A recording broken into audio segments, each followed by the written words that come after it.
प्यारे विद्यार्थियों, तो आज सॉल्यूशन से संबंधित लेक्चर 12 हम लोगों का इंतजार कर रहा है।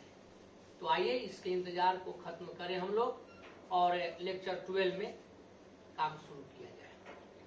प्रीवियस क्लास में आप लोग सॉल्युबिलिटी देखे थे और उसी में हमने बतलाया था कि सॉल्युबिलिटी के आधार पर भी सॉल्यूशन को क्लासिफाई किया जा सकता है। और उस स्थिति में आप लोगों को बताए थे कि सॉल्यूशन को अगर हम लोग सॉल्युबिलिटी के आधार पर क्लासिफाई करें तो इसको 3 क्लास में क्लासिफाई किया जा सकता है। यानी सॉल्युबिलिटी के आधार पर सॉल्यूशन के 3 टाइप हैं। फर्स्ट को कहते हैं सैचुरेटेड सॉल्यूशन, ध्यान दे दीजिए। देखिए फर्स्ट हो गया, इसे हम लोग कह देंगे सैचुरेटेड सॉल्यूशन। सेकेंड को तो जब फर्स्ट सैचुरेटेड है तो सेकेंड हो जाएगा, देखिए आप ऑलरेडी बता सकते थे, हैं पिछले क्लास में बताए भी थे, अनसैचुरेटेड सॉल्यूशन।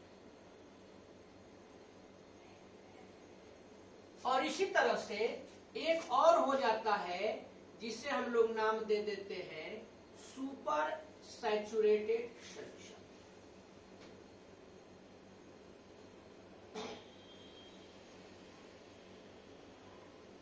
ये 3 टाइप में हम लोग इसको डिवाइड करते हैं। अब समझा जाए इजीली। तो देखिए सैचुरेटेड सॉल्यूशन है कि जैसे आप सॉल्यूशन बनाए, सपोज कीजिए आप एक वेसल लिए, इसमें वाटर लिए हैं सॉल्वेंट के रूप में और इसमें शुगर मिलाते जा रहे हैं। अब इसमें सपोज कीजिए कि 10 ग्राम शुगर मिलाए तो यह आसानी से डिजॉल्व हो गया, शुगर सॉल्यूशन आपका प्रिपेयर हो गया।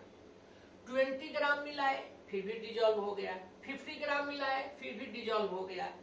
तो जब आप ज्यादा से ज्यादा डिजॉल्व करते जा रहे हैं तो उस स्थिति में जो सॉल्यूशन प्रिपेयर होगा उस सॉल्यूशन को अनसैचुरेटेड सॉल्यूशन, यानी वैसा सॉल्यूशन जिसमें सॉल्यूट ज्यादा से ज्यादा मिलाए जा सके उसको अनसैचुरेटेड सॉल्यूशन कहा जाएगा।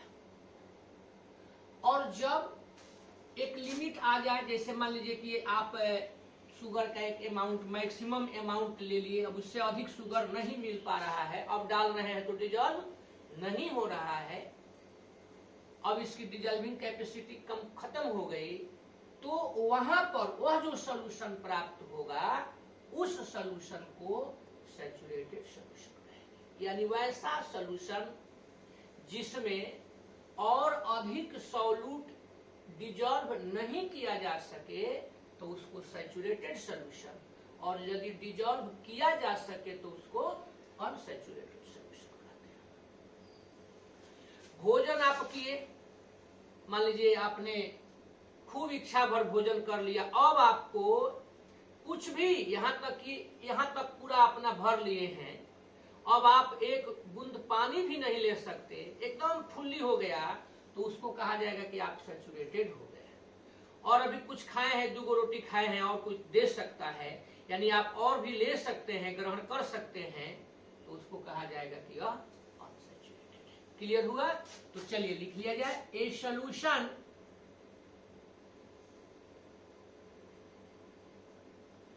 इन which no more solute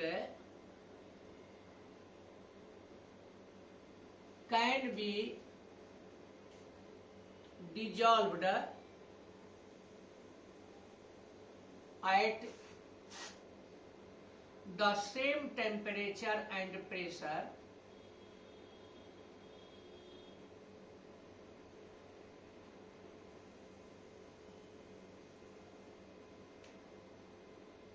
is called a saturated solution.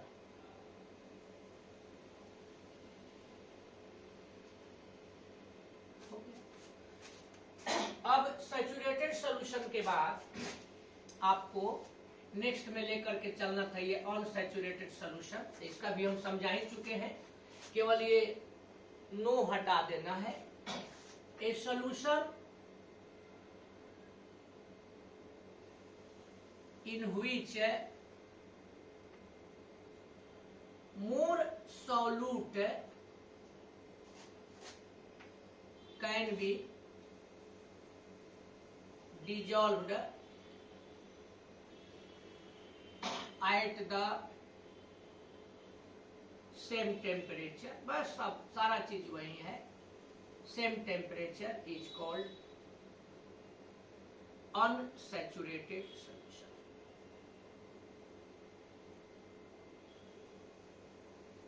इस प्रकार से सैचुरेटेड हो गया, अनसैचुरेटेड हो गया। अब चलिए, अब आपको लेकर चलना है सुपर सैचुरेटेड सॉल्यूशन। तो यदि कोई सॉल्यूशन सैचुरेटेड ही है, यानी उसमें और अधिक सॉल्यूट डिजॉल्व नहीं किया जा सकता है, ऐसी स्थिति में अगर आप कोई उसमें एक्स्ट्रा सॉल्यूट डिजॉल्व करा देते हैं, तो जब एक्स्ट्रा सॉल्यूट डिजॉल्व हो जाता है तो जो सॉल्यूशन आपका पहले सैचुरेटेड था अब वह क्या बन जाएगा? Super saturated. उसको आप क्या कहिएगा? यह सुपर सैचुरेटेड हो गया। यानी वैसा सॉल्यूशन जिसमें एक्स्ट्रा सॉल्यूट को डिजॉल्व किया जा सके उसे सुपर सैचुरेटेड सॉल्यूशन कहते हैं। ए solution in which extra solute is dissolved under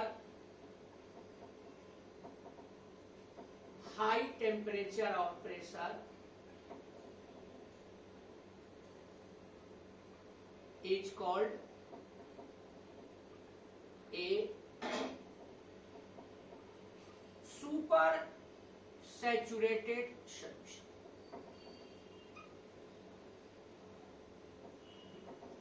इस तरह से सॉल्यूशन को हम लोग 3 क्लास में क्लासिफाई किए और जनरली हम लोग जो सॉल्यूशन बनाते हैं वह सैचुरेटेड या अनसैचुरेटेड ही लेकर के चला जाए वह होता है।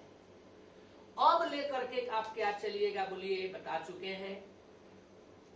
पिछले क्लास में हेडिंग दिए थे और थोड़ा सा उसमें हंसाने के लिए कुछ इस तरह का एग्जाम्पल भी दिए थे, factors on which solubility depends.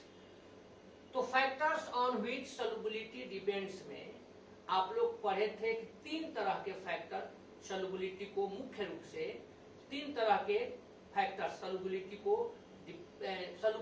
3 तरह के फैक्टर पर मुख्य रूप से डिपेंड करता है। अब उसी को देखेंगे, पहले इसको कंप्लीट कीजिए जल्दी। तो चलिए अब आगे हम लोग देखें। 3 गो फैक्टर अभी जस्ट बताए हैं, हेडिंग डाल करके बढ़ा जाए। Factors affecting solubility।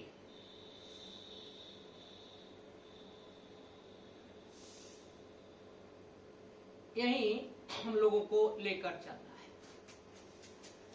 इसमें 3 को बताए थे, 3 है। तो फर्स्ट को देखिए लेकर के चलते हैं, nature of solute and solvent.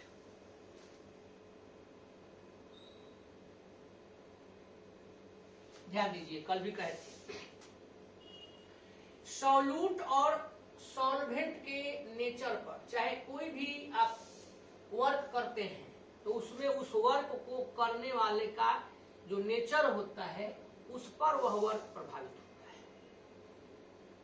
कि कल भी कहे थे, जैसे मान लीजिए कि आपको कोई वर्क करना है, 2 आदमी मिल करके कर रहे हैं, एक आदमी उसको खूब फास्ट करने के मूड में है और एक आदमी उसको स्लो करने के मूड में है, तो वह फास्ट नहीं होगा।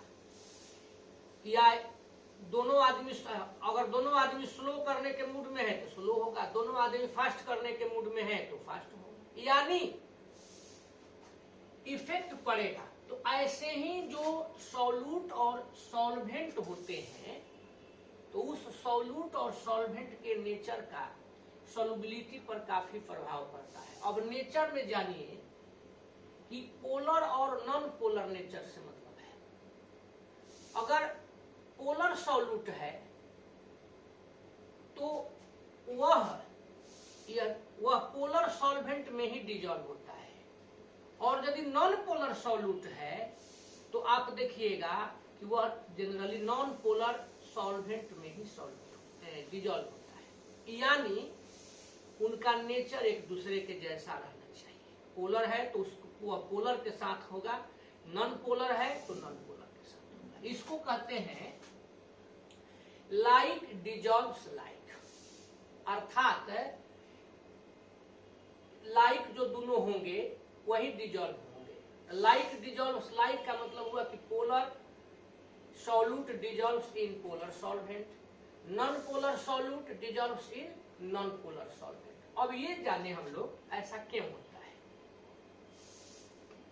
ऐसा इसलिए होता है कि अगर सॉल्यूट और सॉल्वेंट आप लेते हैं तो दोनों अगर सेम है तो जो दोनों का मोलेकुलर इंटरैक्शन होता है वह सिमिलर हो जाता है, और इंटरमोलेकुलर इंटरैक्शन के सिमिलर होने पर एक सॉल्यूट और एक सॉल्वेंट दोनों मिलते हैं। अगर इंटरमोलेकुलर इंटरैक्शन सिमिलर नहीं है तो डिजॉल्व नहीं होंगे, यानी in general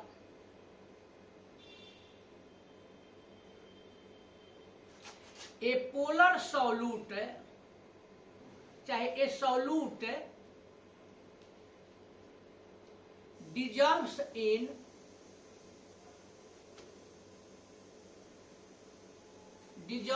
in a solvent if intermolecular attraction चाहे इंटरैक्शंस जो लिख दे, intermolecular interactions is similar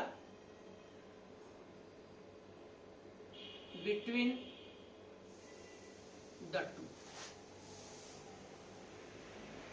clear हो ही रहा है। यदि इंटरमोलेकुलर इंटरैक्शन उसमें दोनों का सिमिलर होगा तब वे एक दूसरे के साथ डिजॉल्व करेंगे। इसी को हम लोग कहते हैं लाइक डिजॉल्व्स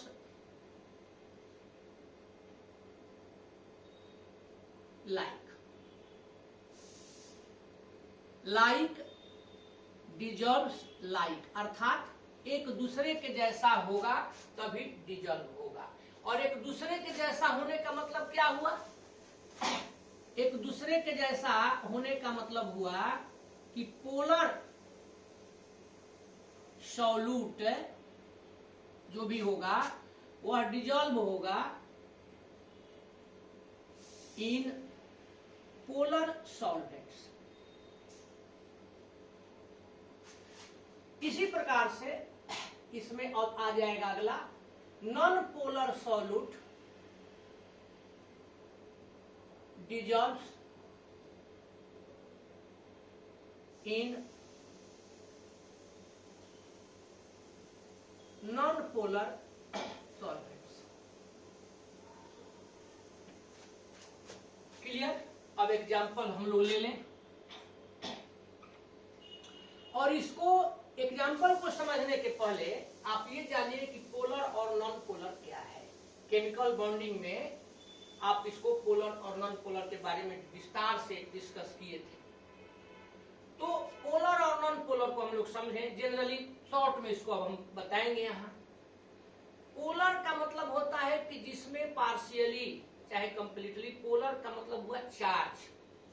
तो जो पोलर होंगे वह उन पर पॉजिटिव और नेगेटिव चार्ज होगा, और जो नॉन पोलर होंगे उन पर किसी भी तरह का कोई चार्ज नहीं होगा। जैसे अब यहाँ बेंजीन लेते हैं, यह टॉलुइन में इजी वे में डिजॉल्व हो जाएगा, क्योंकि बेंजीन भी नॉन पोलर है, इस पर कोई चार्ज नहीं होता है, और टॉलुइन पर भी कोई, टॉलुइन भी नॉन पोलर है। इसी प्रकार से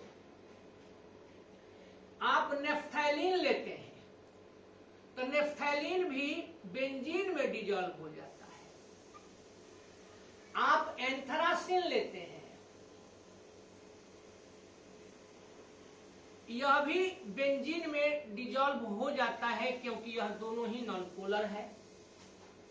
आगे और भी बहुत सारा एग्जांपल ले सकते हैं। मान लीजिए कि आप सल्फर लेते हैं S8, यह कार्बन डाइसल्फाइड में डिजॉल्व हो जाता है। आयोडीन लेते हैं, यह कार्बन टेट्राक्लोराइड में डिजॉल्व हो जाता है। इस प्रकार से हम लोग देखते हैं कि नॉन पोलर सॉल्यूट जो भी होंगे वह नॉन पोलर सॉल्वेंट में डिजॉल्व हो जाएंगे। पोलर सॉल्यूट जैसे आप लेते हैं, साल्ट कोई लेते हैं, मान लीजिए NaCl इन वाटर,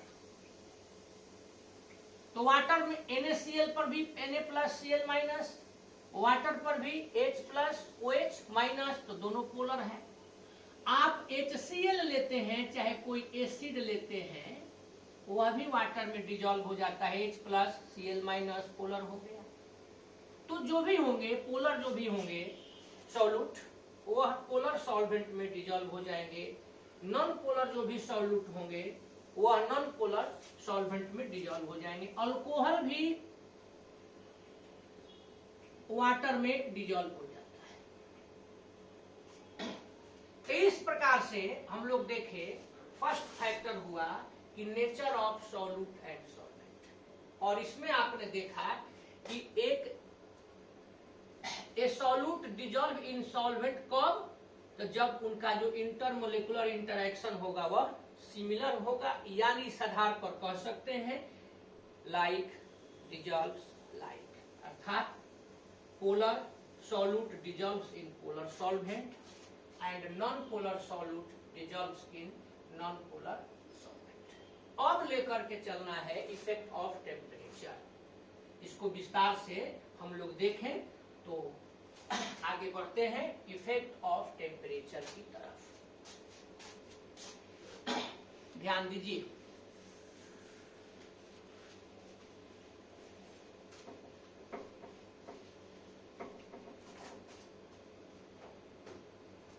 सेकंड में हो गया इफेक्ट ऑफ टेम्परेचर।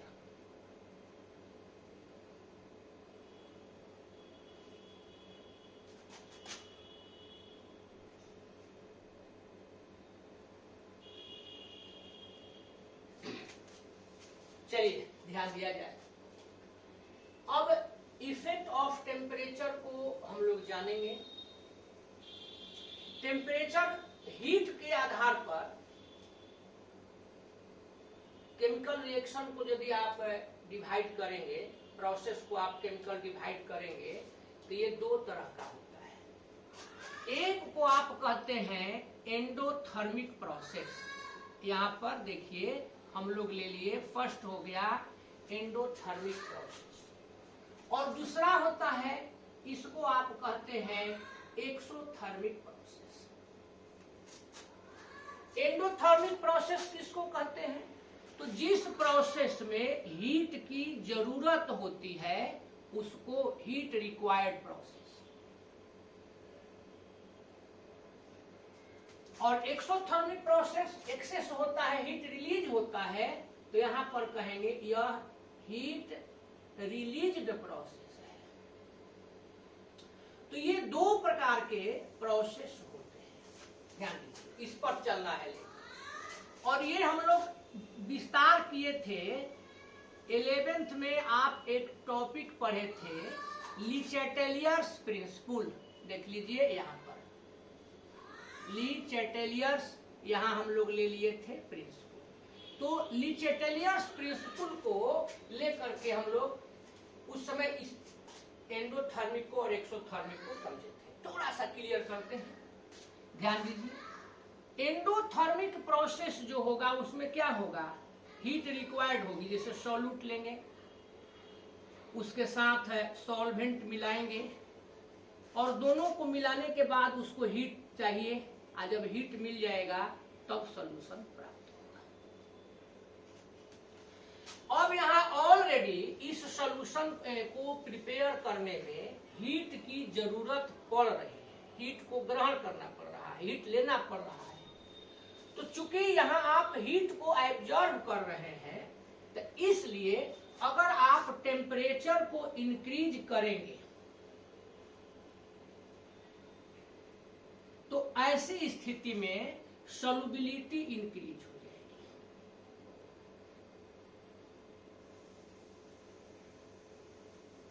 और अगर आप टेम्परेचर को डिक्रीज करेंगे तो यहां पर सॉल्युबिलिटी डिक्रीज हो जाएगी। क्यों? इसलिए कि ऑलरेडी आप यहां पर हीट को गेन कर रहे हैं, हीट को दे रहे हैं। मान लीजिए कोई सॉल्यूट और सॉल्वेंट मिलाए हैं, यहां इसका एनर्जी 10 kg पर जूल है, पर मोल है। यहां इसका सपोज कीजिए 15 किलो जूल पर मोल है। और जो आप यहां पर सॉल्यूशन प्राप्त किए हैं उसका सपोज कीजिए 50 किलो जूल पर मोल है। अब यहां पर 10 और 15 ही है, तो इसको आप मिलाते हैं दोनों को, 10 को और 15 को, तो ये 25 किलो जूल पर मोल हो जाता है। तो जो आपका सॉल्यूशन है उसकी एनर्जी 50 किलो जूल पर मोल है। तो यहां आप हीट उसको देते हैं और 25 किलो जूल पर मोल उसे प्राप्त होता है एनर्जी इन्वायरमेंट से। तो ये जो आपने यहाँ पर इंक्रीज किया है, तो हीट चूंकि ऑलरेडी जरूरत पड़ रही है, तो इसलिए टेम्परेचर को आप हीट बढ़ा करके टेम्परेचर को यदि आप इंक्रीज करते हैं तो वहां सॉल्युबिलिटी भी उसकी क्या हो जाएगी, इंक्रीज हो जाएगी।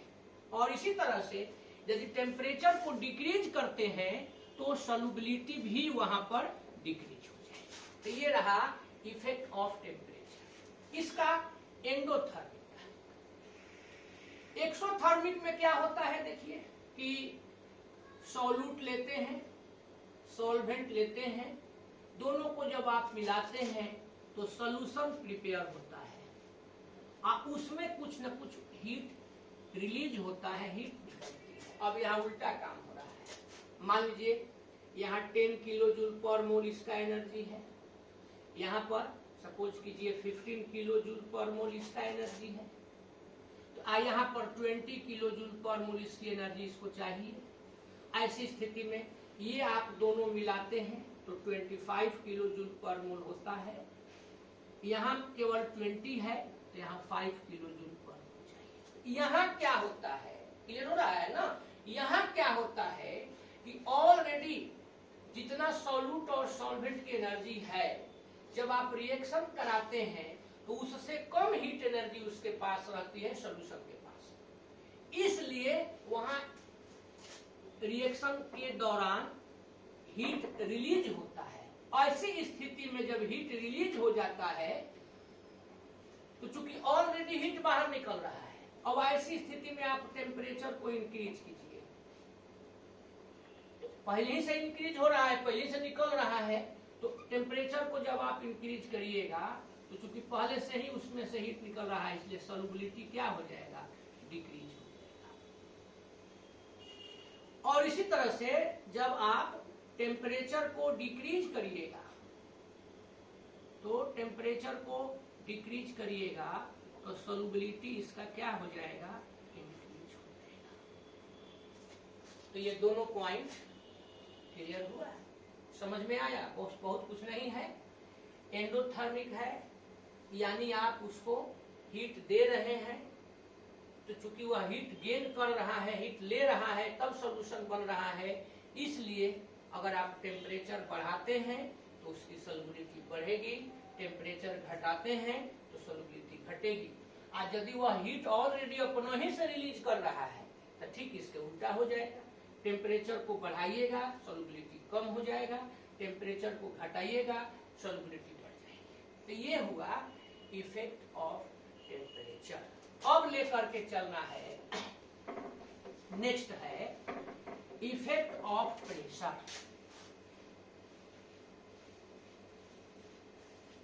ध्यान दीजिए, यहां पर फर्स्ट पॉइंट के अंतर्गत हम लोग ले लिए इफेक्ट ऑफ प्रेशर।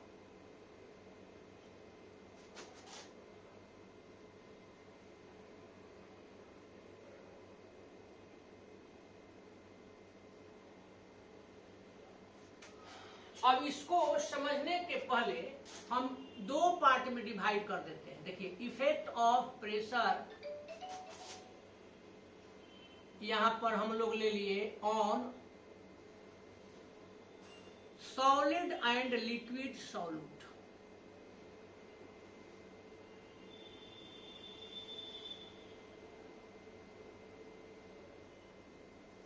एक यह हो जाएगा। सेकेंड हो जाएगा effect of pressure on gaseous solute. Effect of pressure on solid, liquid solute और गैसियस सॉल्यूट। तो सबसे पहले हम जाने कि प्रेशर से क्या होता है।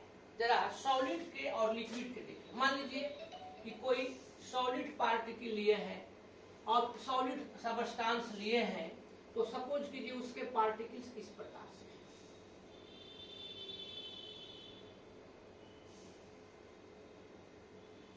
और इस पर आप प्रेशर को बढ़ा रहे हैं, सपोज कीजिए। तो प्रेशर से क्या किया जाता है, प्रेशर का वर्क क्या है। किसी भी प्रेशर को आप अप्लाई करते हैं तो किसी भी सबस्टांस के जो पार्टिकल्स होते हैं वह एक दूसरे के और नजदीक आते हैं। प्रेशर को दीजिएगा तो और नजदीक आएंगे। सॉलिड और लिक्विड में आप लोग ऑलरेडी जानते हैं कि ये कंप्लीटली क्या होते हैं, ये ऑलरेडी नजदीक होते हैं। तो इसलिए प्रेशर का कोई भी इफेक्ट सॉलिड और लिक्विड सबस्टांस पर नहीं पड़ता है। क्यों? क्योंकि ये ऑलरेडी क्या है, प्रेशर का उन पर कोई प्रभाव नहीं है। ये ऑलरेडी एक दूसरे से जुड़े हुए हैं, या यह कहिए कि ऑलरेडी एक दूसरे से कंप्रेस्ड है। जैसे हम लोग ये चौक लेते हैं, ये हम लोग मार्कर लिए हैं, अब इसको हम लोग यहाँ पर ऐसे दबाएं, तो जब आप इसको यहाँ पर ऐसे दबाइएगा तो चाहे आप कितना भी दबाइए, इसको देखिए हम दबा रहे हैं, इस पर कोई भी इफेक्ट नहीं पड़ता है, कोई भी इस पर प्रभाव नहीं पड़ता है। यानी कोई भी इफेक्ट प्रेशर का नहीं पड़ेगा, प्रेशर के प्रभाव को आप नहीं देख पाएंगे। अब आप इसी तरह से कोई भी चीज है, मान लीजिए यहाँ पर बोर्ड है, इसको आप ऐसे प्रेशर दीजिए, तो इस प्रेशर को ऐसे बोर्ड पर देने से कोई इफेक्ट नहीं पड़ेगा। दीवार है, दीवार पर आप ऐसे मान लीजिए कि कहीं दीवार है, उस पर आप प्रेशर देते हैं, उसको दबाते हैं, तो उस पर कोई प्रभाव नहीं पड़ेगा। क्यों? क्योंकि उसके जो पार्टिकल्स हैं वह ऑलरेडी कंप्रेस्ड है, ऑलरेडी क्लोजली पैक्ड है। तो यहां पर हम लोग कह देंगे कि there will be no effect of pressure on solid and liquid solutes because these are क्या already compressed। शॉर्ट में आप यह कह सकते थे कि effect of pressure on solid and liquid states के लिए, सॉल्यूट्स के लिए लिख दिया जाएगा नो इफेक्ट। सॉलिड और लिक्विड सॉल्यूट रहेंगे और उनको आप किसी लिक्विड सॉल्वेंट में डिजोल्व कराएंगे तो उन पर प्रेशर का कोई भी इफेक्ट नहीं पड़ेगा। लेकिन अगर सॉल्यूट गैसियस है तो वहां उस पर प्रेशर का इफेक्ट पड़ेगा, क्योंकि वहां कंप्रेशन होगा। और ऐसी स्थिति में यदि हम लोग प्रेशर बढ़ाएंगे तो सॉल्युबिलिटी बढ़ जाएगी। The solubility of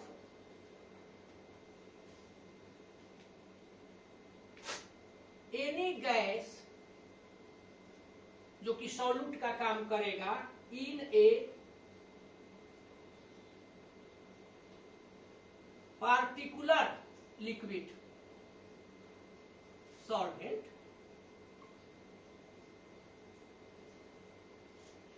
increases with increase in pressure and vice versa। Decrease कराइएगा तो यह सॉल्युबिलिटी क्या हो जाएगी, डिक्रीज हो जाएगी। तो इस प्रकार आपने देखा कि सॉल्युबिलिटी पर क्या फैक्टर्स डिपेंड, कौन कौन फैक्टर सॉल्युबिलिटी को इफेक्ट डालते हैं। अब ये जो हम लोग इफेक्ट ऑफ प्रेशर लिए हैं, इसको विस्तार से समझने के लिए हमारे एक साइंटिस्ट साहब थे जिनका नाम था हेनरी। तो हेनरी ने इसको एक्सप्लेन किया, यानी यहां तक एक अलग पार्ट हो गया। अब इफेक्ट ऑफ प्रेशर को डिटेल्स जानने के लिए आपको हेनरीज लॉ जानना पड़ेगा। तो it can be understood by Henry's law. यहां पर अब हम लोगों को हेनरीज लॉ लेकर के चलना है। तो हेनरीज लॉ को नेक्स्ट क्लास में हम लोग देखेंगे। इसको खूब बढ़िया से तैयार कीजिए। ये जो टॉपिक है इससे ऑब्जेक्टिव आपको 12 के एग्जाम में भी पूछता है और नीट जेईई में भी इस तरह इससे रिलेटेड क्वेश्चन पूछे जा सकते हैं। इसलिए इसको खूब बढ़िया से प्रिपेयर कीजिए और नेक्स्ट क्लास में लेक्चर 13 में हम लोग हेनरीज लॉ को देखेंगे। तब तक के लिए टाटा बाय बाय, धन्यवाद।